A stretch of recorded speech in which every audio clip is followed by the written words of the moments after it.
वंचित बहुजन आघाडीच्या वतीने सोलापूर शहरात गॅसच्या तुटवड्याविरोधात आणि वाढत्या गॅस दरविरोधात जोरदार निदर्शने करण्यात आली। या आंदोलनात महिलांचा मोठ्या प्रमाणावर सहभाग पाहायला मिळाला। आंदोलनकर्त्यांनी अनोख्या पद्धतीने सरकारचे लक्ष वेधण्याचा प्रयत्न केला।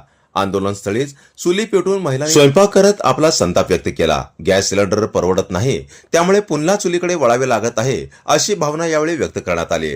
वाढत्या महागाईमुळे सर्वसामान्य नागरिकांचे जीवनमान खालावत असून गॅस दर तात्काळ कमी करावे आणि गॅस पुरवठा सुरळीत करावा अशी मागणी आंदोलनकर्त्यांनी केली। तसेच शासनाने याकडे तातडीने लक्ष न दिल्यास आणखी तीव्र आंदोलन छेडण्याचा इशारा यावेळी वंचित बहुजन आघाडीच्या वतीने देण्यात आला। जनता संघर्ष न्यूज, सिद्धार्थ भडकुंबे, सोलापूर। या ठिकाणी वंचित बहुजन आघाडीच्या वतीने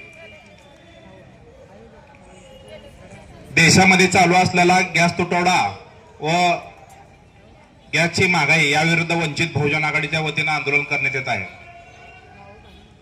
आज आपल्या देशाचे पंतप्रधान म्हणतात की आपल्या देशातल्या प्रत्येक व्यक्तीला आणि आपल्या देशाला पुढे घेऊन जायचं आहे, तर ते पुढे घेऊन जायच्या ऐवजी 100 वर्ष पाठीमागे आणलेत। आपल्या देशाला जे गॅस पासून वापस आता चुलीवर आणलेले आहेत।